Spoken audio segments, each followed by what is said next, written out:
그래서 우리 조건 없이 사랑하신 하나님이 또 어디 나타나나 한번 보겠어요.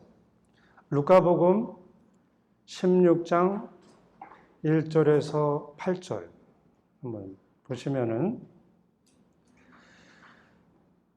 부정직하고 약삭빠른 청지기, 관리인에 대한 비유가 나옵니다.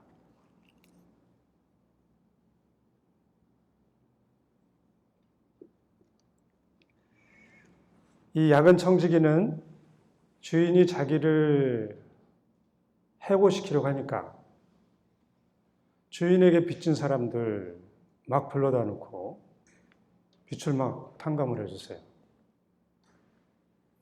자기 것도 아니니까 막 한 건데, 근데 이 주인은 그 사람이 그러는 것을 보고 칭찬을 하셨어요.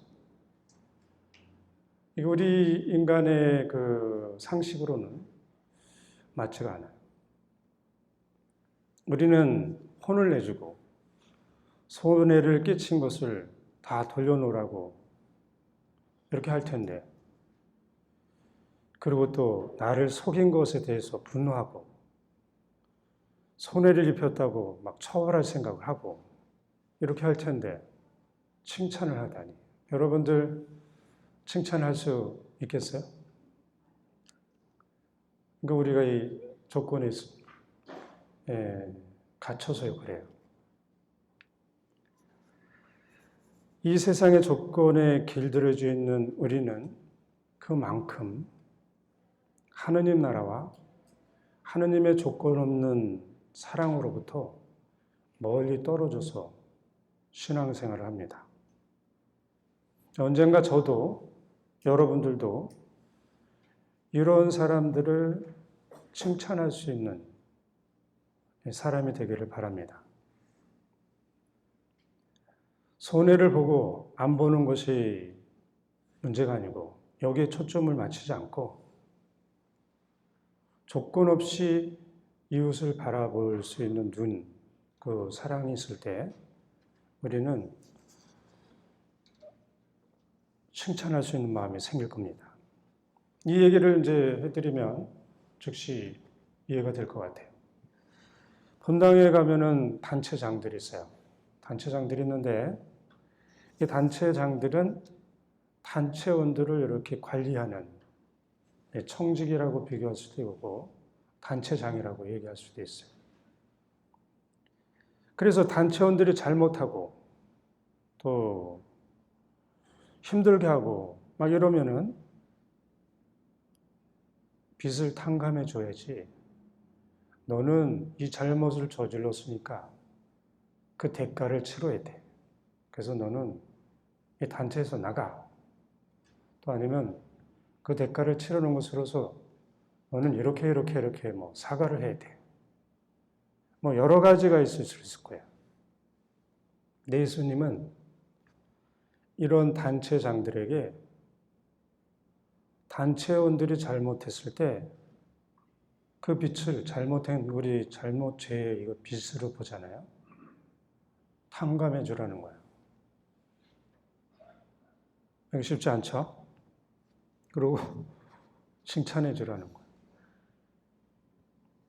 그래서 사실 우리 교회 모든 관리자들, 이 사람들은 신자들의 빚을 탕감해 주라고 하느님께서 그 자리에 뽑아서 있게 하는 거예요. 그래서 이 사람들이 하느님의 조건 없는 사랑으로 거기에 있지 않으면, 그래서 신자들의 단체원들의 빚을 탕감해 주는 사람으로 그 자리에 있지 않으면 하느님의 조건 없는 사랑은 바로 그 사람 때문에 무효가 되고 낭비가 되는 거예요. 빚을 탕감해 준다는 것은 하느님의 조건 없는 사랑을 실천하는 것입니다. 조건 없는 사랑으로 아무리 많은 빛을 탕감해 줘도 이 하느님의 나라의 창고는 텅텅 비기보다는 사랑으로 더욱 가득 차게 됩니다. 손해를 보는 것이 아니라 하느님의 뜻을 이루기 위해서 탕감해 주는 것이고 하느님의 나라를 건설하기 위해서 탕감해 주는 것입니다. 하느님께서는 우리를 이렇게 그러니까 내가 아무리 잘못한 것이 많고 탕감받을 빛이 많아도 얼마든지 탕감해 주시면서 칭찬을 하시고 기뻐하시면서 우리와 함께 하시는 거예요. 그런 하느님 생각해 보셨어요? 도대체 우리 하느님은 내가 조금만 잘못해도 나를 이렇게 흘겨보시고 힘들게 하시고 이렇게 해서 우리는 생각할 텐데 우리 하느님 그렇지 않은 거예요. 아까 먼저 봤던 하느님도 조건 없이 사랑하시는 하느님인데 이 청지기를 봐도 그렇습니다. 그리고 또 한 가지 이제 가늠하다 잡힌 여인을 한번 보겠어요. 이거는 요한복음 8장 2절에서 11절의 말씀입니다.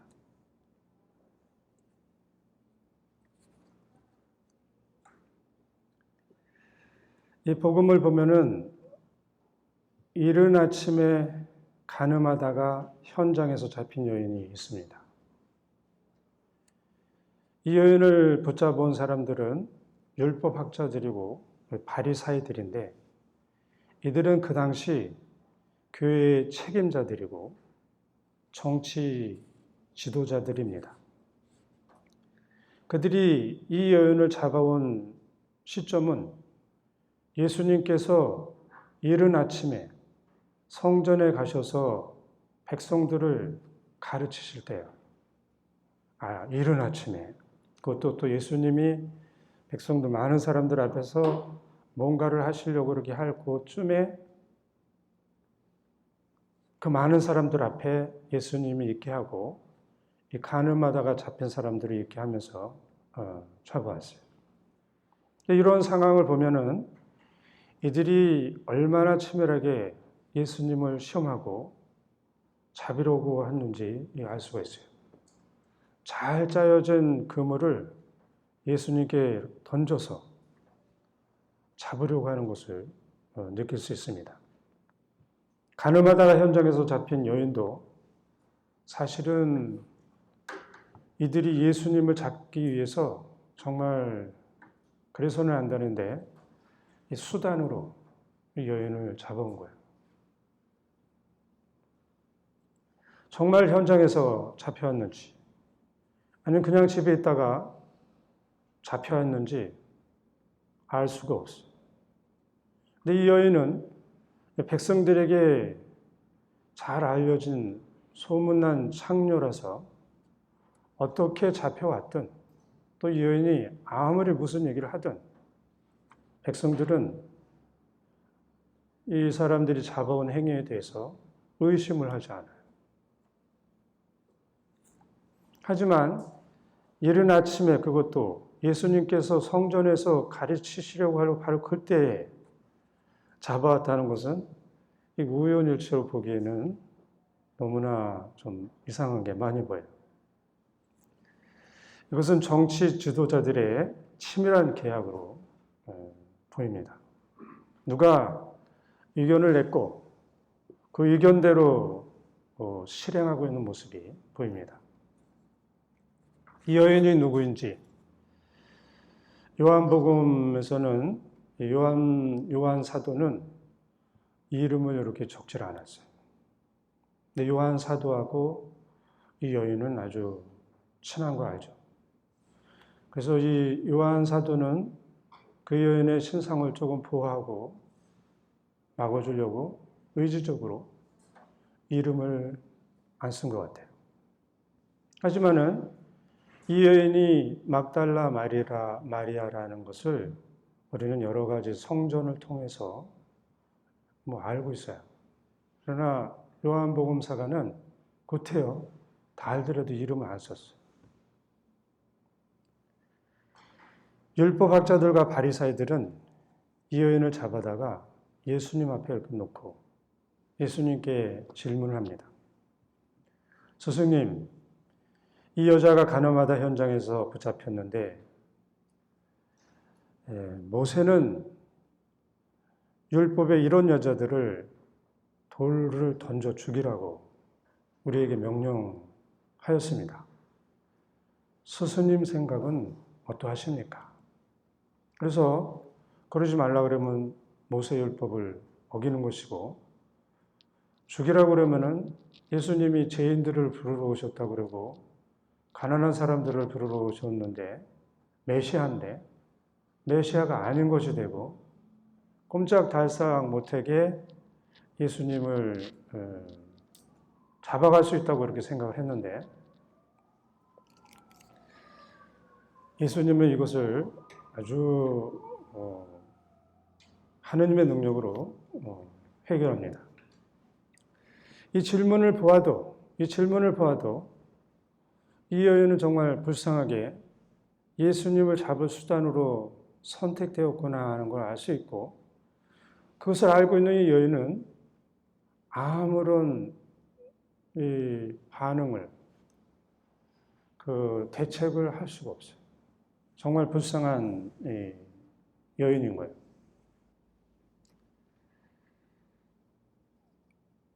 이들이 계속 질문을 던지고 그러자 예수님께서는 그들에게 그 질문에 대한 응답은 하지 않으시고 무엇인가 땅바닥에 이렇게 쓰고 계셨어요.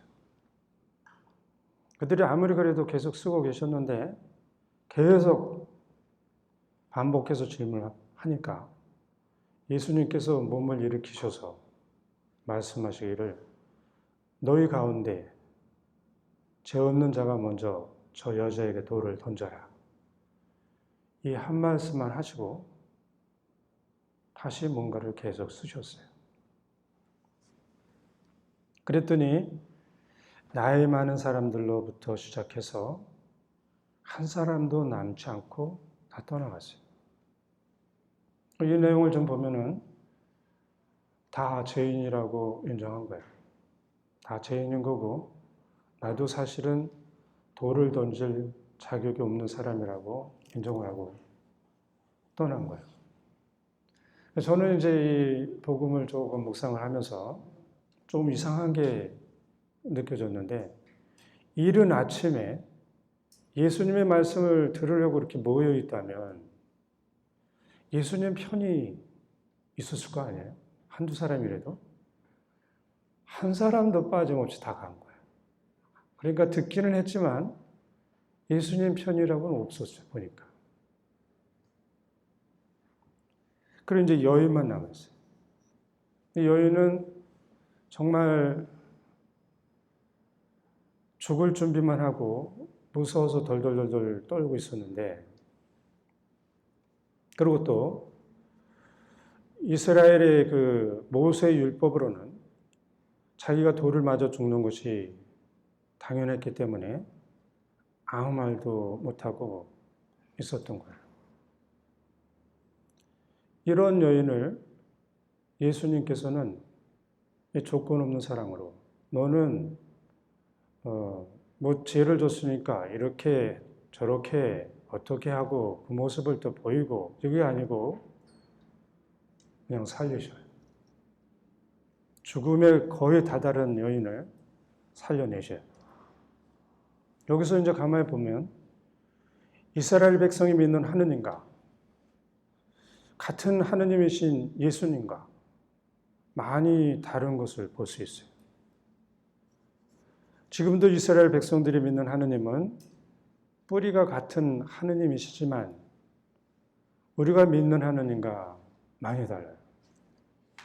우리 하느님이신 예수님은 율법이 아니라 조건 없는 사랑으로 우리를 사랑하십니다.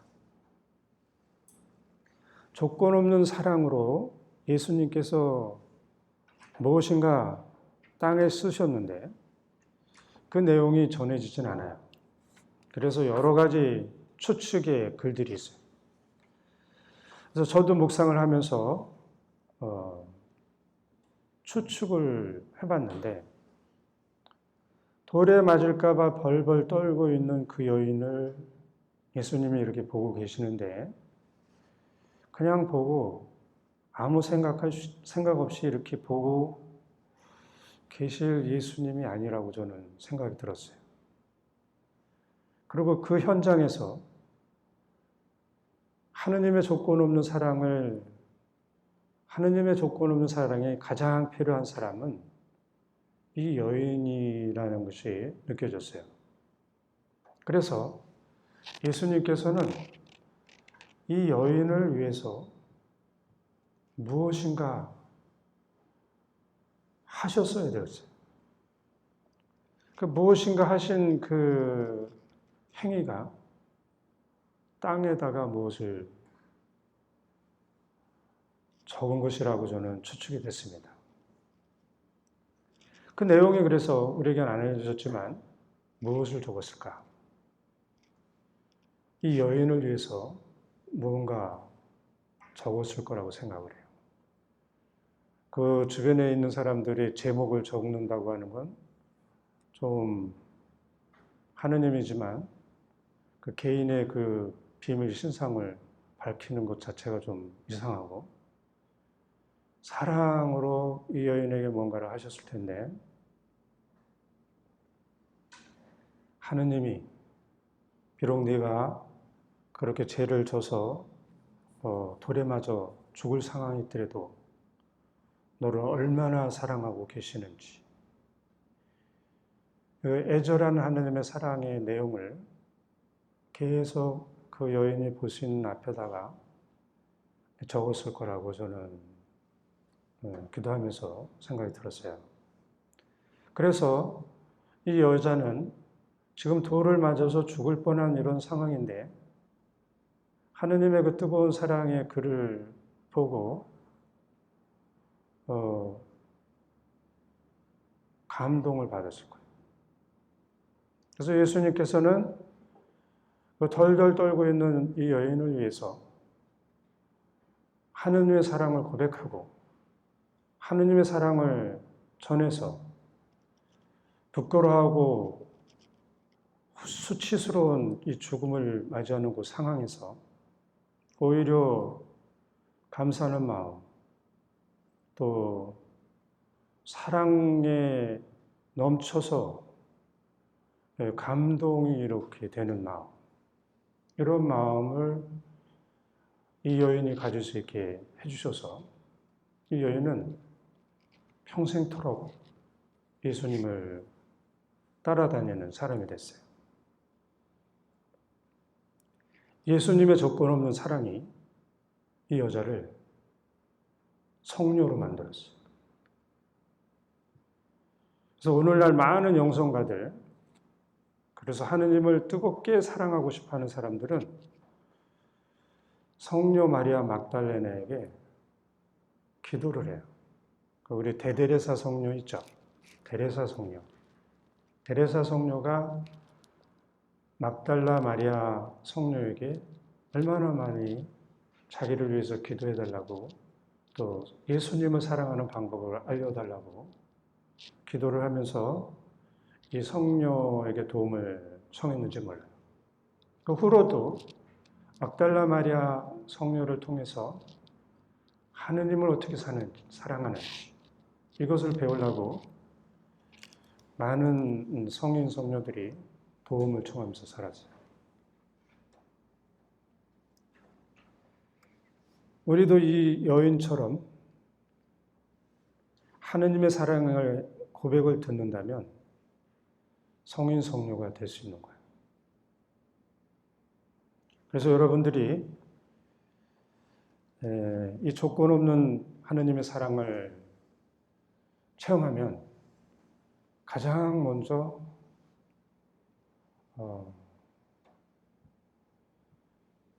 받는 게 이 조건 없는 사랑으로서 나는 하느님처럼 될 수 있다는 것을 깨닫게 될 거예요.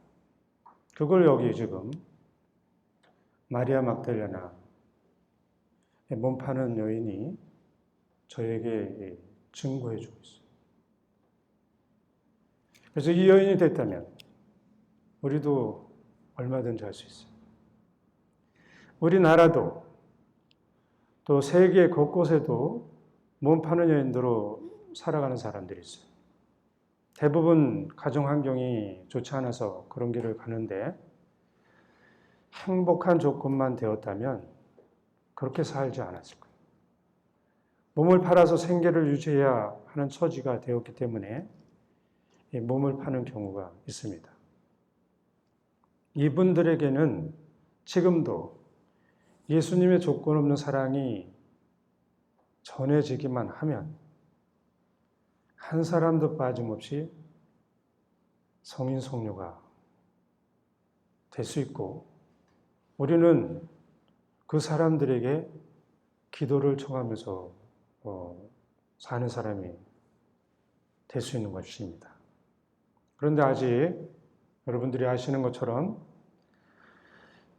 이 세상 곳곳에서는 모세율법의 조건을 내세우며 사는 사람들, 이 사람들이 있어서 자기 딸도 죽이고 여동생도 죽이고 누이도 죽이고 또 어머니도 가족들 간에 죽이는 그런 율법의 밑에서 사는 사람들이 있어요. 그런데 예수님의 조건 없는 사랑은 이런 여인들을 성녀가 되어야 합니다. 거룩한 사람으로 바꿔버려요. 그래서 여기서 우리가 알 수 있는 것처럼 막달라 마리아 성녀가 자기가 무슨 노력을 해서 희생극기를 해서 성녀가 된 게 아니고 하느님의 조건 없는 사랑으로 됐다는 것을 우리는 알 수 있어요.